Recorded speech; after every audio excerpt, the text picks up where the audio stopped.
첩보영화 공작에서 안기부 공작원 흑금성을 상대하는 북측인물로 대외경제위 처장이 등장합니다. 실제 이름은 리호남으로 당시 흑금성과 북한 명승지에서 한국 광고를 촬영하는 계약을 체결했습니다. 이 사건 자리에서 지금 명확하게 되지 않은 것이 하나 있습니다. 증인 이화영을 압박했던 가장 중요한 것은 카드였습니다. 김성태가 북측 인사들하고 다 만나네요. 모습입니다. 저렇게 다 만나고 술 많이 마셨나 봐요. 증인이 여기 와서 왜 내가 질문하는 것에 대해서 이상한 눈빛으로 그렇게 하는 거죠? 아니 그런 게 아니고 들어갔어요? 남에 나선 북한 공작원 리호남은 흑금성을 다룬 영화 공작에 등장하는 실제 인물입니다. 1997년 북풍 공작부터 노무현 이명박 정부까지 핵심 실세들을 상대로 공작을 벌였는데 이 리호남이라는 인물은 누구인지 이어서 권은영 기자가 보도하겠습니다. 분단된 북남이 40년 만에 최초로 합작하는 민족의 과업이요. 첩보영화 공작에서 안기부 공작원 흑금성을 상대하는 북측인물로 대외경제위 처장이 등장합니다. 실제 이름은 리호남으로 당시 흑금성과 북한 명승지에서 한국 광고를 촬영하는 계약을 체결했습니다. 2005년 한국 가수 이효리와 북한 무용수 조명혜가 함께 촬영한 휴대전화 광고가 대표적 사업입니다.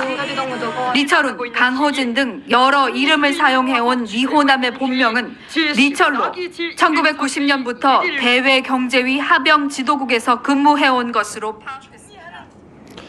자, 이게 TV조선, 다른 데도 아니고 TV조선에서 2021년 보도한 내용입니다. 리호남은 정보원으로, 첩보원으로 사실 활동할 수 없을 정도로 많이 알려져 있는 인물입니다. 우리 국민들 일반 대중에게도 영화로서도 널리 알려져 있고 이효리 조명의 휴대폰 광고로도 알려져 있습니다. 이런 사람을 대한민국 국정원 요원들이 필리핀에 상주하고 있을 텐데 필리핀에 입국하는 사실을 대한민국 국정원 요원들이 몰랐다? 전혀 상상이 불가능한 얘기입니다. 저는 국회 정보위원회 간사로서 활동했습니다. 있을 수 없는 일입니다. 만약에 리호남이 몰래 잠입해서 필리핀에 들어와서 쌍방울의 자금을 받아갔다? 그것을 국정원이 몰랐다? 원장부터 다 옷 벗어야 될 일입니다. 불가능한 일입니다. 이화영 1심 재판에서의 핵심적인 문제는 죽은 사람이 말할 수 없듯이 북한 사람들의 진술을 들을 수 없다는 약점을 이용해서 김성태의 진술을 일방적으로 재판부가 받아들인 겁니다. 왜? 북한 공작원이 북한 리호남이 어떤 것을 했는지 아니다라고 반박 진술을 할 수 없기 때문에 그냥 마구잡이로 기소하고 그렇게 또 믿고 재판에서 이렇게 판결을 한 것입니다. 리호남의 부재를 검찰에서 증명하지 못하고 재판부에서 이걸 인정했다는 것은 저는 축구로 치면 대단한 오심이다 이렇게 생각을 합니다. 김광민 변호사님, 이 부분에 대해서 변호사로서 한 말씀 해주시기 바랍니다.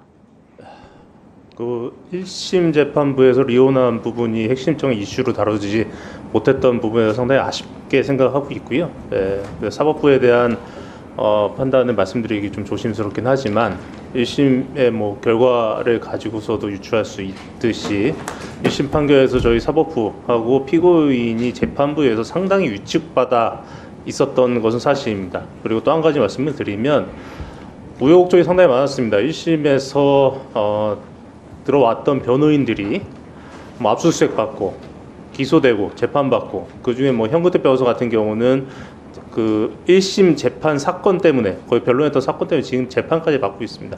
그런 과정 속에서 수없이 많은 변호인들이 바뀌었고 뒤늦게 투입된 뭐 저와 김현철 변호사 같은 경우는 저희나 피고인의 잘못이 아님에도 불구하고 재판이 지연됐다는 이유로 재판부로부터 계속해서 재판을 빨리 끝내야 된다는 시간적 압박도 많이 받았습니다. 그런 과정 속에서 명확하게 다투지 못한 부분들이 있었다는 부분 아쉽게 생각하고 있습니다. 네. 저는 2심에서 이 재판 1심 재판 결과는 반드시 뒤바뀌게 돼 있다라고 저는 확신하고 있습니다. 들어가 주시겠습니다. 자, 질문을 다 마쳤고요. 짧게 한 말씀 하세요, 그러면. 이 자리는 검사 박상용의 탄핵 심판을 위한 자리입니다. 검사 박상용의 탄핵소추의 가장 중대한 사유는 증인 이화영을 압박해서 그리고 회유하여 허위의 진술을 강요했다는 것입니다. 이 사건 자리에서 지금 명확하게 되지 않은 것이 하나 있습니다. 증인 이화영을 압박했던 가장 중요한 것은 카드였습니다. 증인 이화영은 법인카드를 받지 않았어요.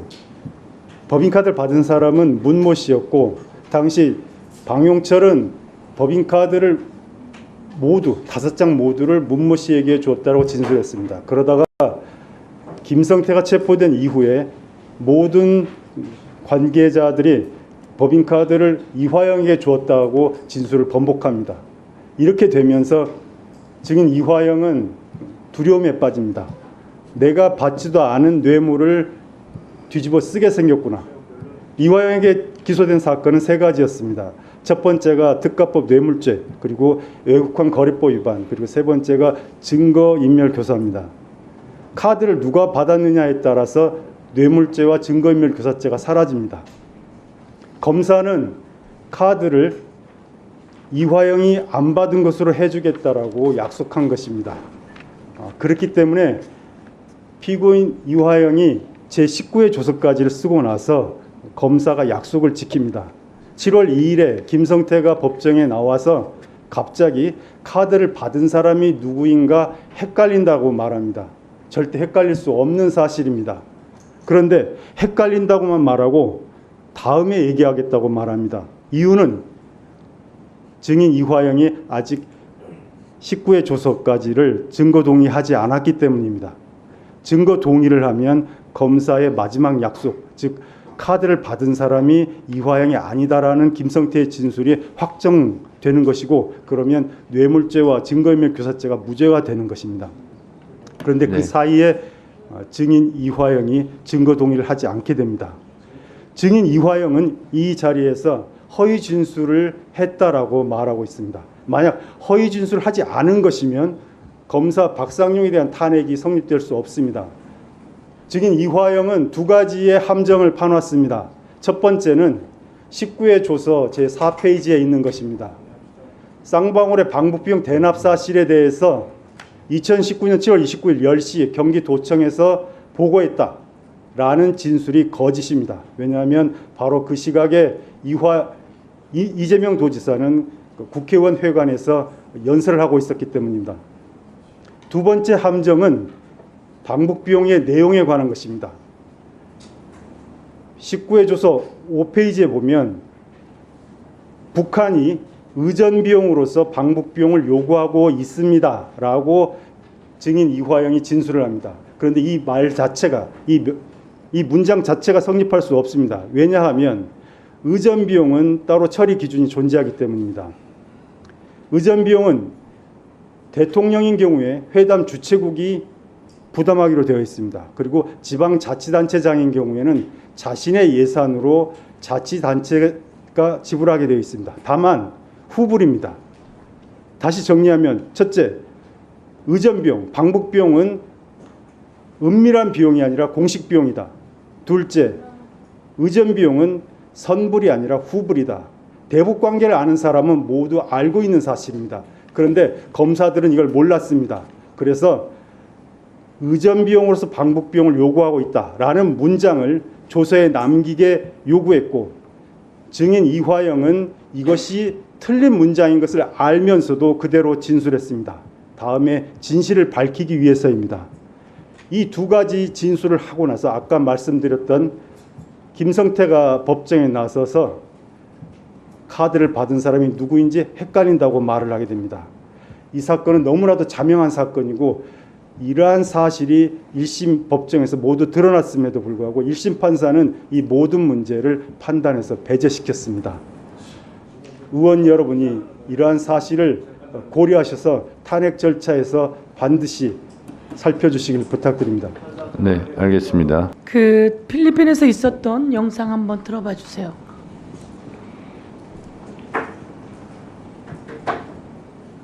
저게 영상을 보면 이재명 도지사의 방북이나 경기도에 대한 비밀 만찬이라고 하는 나오지 필리핀에 가서 않습니다. 있었던 만찬입니다. 오히려 북측 인사들은 김성태가 극도로 북측 인사들하고 다 말을 만나네요. 아끼는 모습입니다. 저렇게 다 만나고 술 많이 마셨나 봐요. 엄영수 증인. 예. 거기 갔었습니까? 예, 갔었습니다. 거기에 리오남 있었어요? 아, 저는 직접 못 봤습니다. 못 봤죠? 예. 자, 리오남이 있었어요? 없었어요? 발언대로 나와서 얘기하세요. 리오남이 저 거기 자리는 위원님 말씀하신다면 리오남은 거기 없었어요. 왜냐하면 저쪽에 있는 사람들이 북측 인사를 초청합니다. 6명을 초청하고 북에서부터 초청을 받아 비자를 가지고 들어와야 되기 때문에 인원이 있어요. 저긴 리오남이 없어요. 저 자리에 갔었죠? 증인은? 예, 갔었습니다. 리오남 저기서 못 봤죠?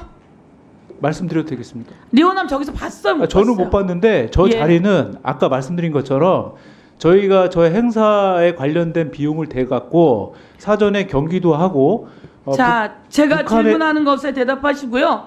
우선 리오남은 저 자리에 없었고 저기 가서 70만 불을 줬다고 그러는데 그 70만 불을 아까 하동혁 증인 말씀처럼 받아가지고 갖고 나올 수가 없어요. 필리핀에서 우리가 주는 70만 불을 들고 어떻게 밖으로 나옵니까? 그래서 그 모든 것은 잘못된 거예요. 거짓이에요. 그 자리에 간 우리 비서실장이 바로 옆에 붙어 있었을 텐데 못 봤다는 거 아닙니까? 저 말씀드려도 되겠습니까? 아니 됐습니다. 아니 제가 자, 좀 말씀 좀 드릴게요. 왜 아니 그러냐면 보세요. 내가 지금 증인에게 물어봤잖아요. 들어가세요. 그리고 나중에 필요하면 위원장께 손 들고 말을 하세요. 끝나고 말씀하세요. 본인의 의견을 묻는 게 아니에요. 자, 증인이 여기 와서 왜 내가 질문하는 것에 대해서 이상한 눈빛으로 그렇게 하는 거죠? 아니 그런 게 아니고 들어가세요. 네, 들어가세요. 이따 지금 발언 기회 억울하게 예, 저도 이재명 억울합니다. 대표에게 방북 대납을 했다. 이렇게 억울한 저도 누명을 이따 씌우고 거짓말을 한 당사자들이 바로 당신들이에요. 아니 보세요. 내가 북에 가려고 해요. 내가 북에 가는데 쌍방으로 해서 돈 대줄 일이 있어요? 얘기해 보세요. 내가 북에 가면 북은 나도 남북 정상회담 때 내가 실무 대표자였어요. 13박 14일 평양에 있었던 사람이에요. 북은 그렇게 해서 가는 게 아니에요. 옆에 있는 쌍방울에서 돈 대준다고 갈 수 있는 곳이 아니란 말이에요. 어디에서 그런 거짓말을 하고 그런 누명을 씌운다는 거예요. 이 영상을 본 네티즌들은 검사만 탄핵하면 뭐합니까? 판사도 탄핵해야 합니다. 이재명 대표님 얼마나 억울하겠습니까? 기가 차네요. 우리나라에서 사라져야 할 직업 1순위는 검사, 판사입니다. AI가 더 공정할 것 같네요. 등의 반응을 보였습니다. 자, 그러면 지금부터 잠시만 주목해 주시기 바랍니다. 제가 구독자분들을 위해서 선물 하나를 준비했는데요. 제가 항상 여러분들께 드리는 말씀이 있습니다. 뉴스만 평소에 잘 챙겨보셔도 돈이 되고 돈을 벌 수 있다라고 말씀을 드렸는데요. 여러분들은 여기 보시는 삼성전자 뉴스를 보고 어떤 생각이 드세요? 아니면 정치인들의 뉴스, 날씨 뉴스를 보고는 어떤 생각이 드시나요? 그냥 뉴스만 보고 끝내는지 아니면 이 뉴스를 어떻게 이용할 수 있는지 이 부분을 고민하고 계시는지를 되물어보고 싶습니다. 그 이유가 뭐냐 하면 제가 지난번에 여러분들께 뭐라고 말씀을 드렸었죠? 지금은 반도체 섹터를 눈여겨보셔야 한다고 말씀드렸습니다. 그리고 나서 이런 썸네일들 뉴스를 통해서 많이 보셨을 겁니다. 반도체 내용이 이슈가 됐을 때 부자들은 어떻게 생각한다? 반도체 관련주들은 뭐가 있는지, 어떤 종목이 가장 좋은지, 어디에 투자해야 돈이 몰리는지 자연스럽게 생각한다고 제가 말씀을 드렸죠. 그 이유가 뭐냐 하면 부자들이 봤을 때는 이슈가 곧 돈으로 이어지고 그 이슈가 나에게 돈을 벌어준다는 경험적 확신이 있기 때문에 부자들은 항상 이런 사회적 이슈를 관심 있게 챙겨본다고 제가 말씀을 드렸습니다. 이번에도 마찬가지인데요. 제가 지난번에 시청자분들과 함께하는 주식으로 수익 내기 이벤트를 진행했었죠. 당연히 100% 무료로 진행을 했었고요. 여기 보시면 아시겠지만 제가 지난번에도 구독이라고 보내주신 모든 시청자분들께 반도체 관련주 중에 가장 크게 급등할 딱 한 종목, 많은 종목도 아니라 한미반도체 한 종목을 여러분들께 추천드렸어요. 그러면서 여기 나와 있는 대로 정확히 얼마에 매수해야 하는지, 그리고 수익률이 어느 정도 나왔을 때 팔아야 하는지를 이런 부분들까지 여러분들에게 정확히 알려드렸었는데 지금 실제로 어떻게 되었다? 오른쪽을 보시면 아시겠지만 제가 지난번 문자 발송으로 이 한미 반도체를 소개해드리고 나서 실제로 이렇게 5배 이상 어마무시한 상승이 나왔습니다. 100만 원만 투자를 했어도 무려 500만 원이 넘는 수익금이 생긴 거죠. 그래서 당시에도 굉장히 많은 분들이 제가 드린 이 한미 반도체로 수익을 내실 수가 있으셨을 텐데요. 다시 한번 축하드린다고 말씀을 드리겠고 이번에도 마찬가지입니다. 앞으로도 2024년, 2025년 계속해서 기대해볼 섹터는 AI입니다. 그 중에서도 AI 반도체는 그 누구도 부정할 수 없는 미래 성장 산업입니다. 그러면 우리가 어떻게 생각해 볼 수 있을까요?